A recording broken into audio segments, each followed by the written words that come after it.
seems very upfront here.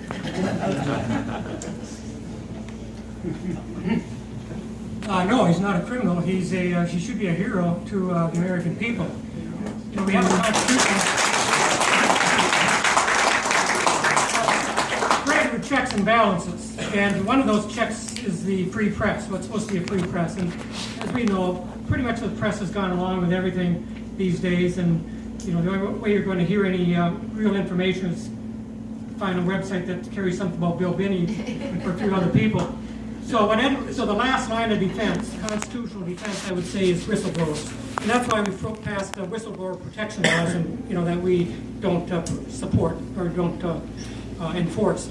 So no, Snowden and the same with Chelsea Manning, they came across information of illegality by our government, and they revealed it. And here's the thing: so many people, knee-jerk reaction was, well, they told the enemies this and that. For example, in the case of Manning, and then somebody too about the Abu Ghraib prison. Well, guess what? The enemy has all this information already. They've got anecdotal information. Sure. They knew what was going on in Abu Ghraib. The only people in the world who didn't was the American people. And the point was, what Abu Ghraib was doing, it was acting as a combat multiplier for the insurgents. It wasn't helping us, it was helping the other side.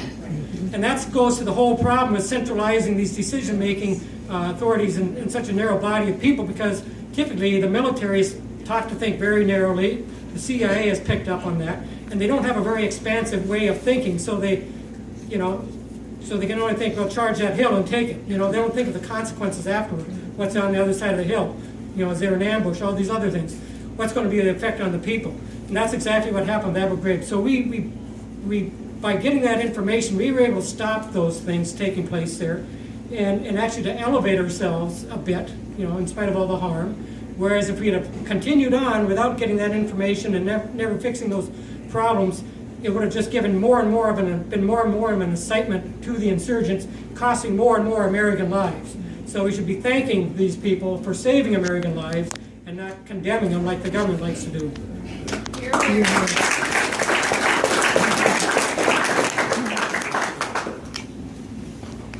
Is Edward Snowden a criminal? That's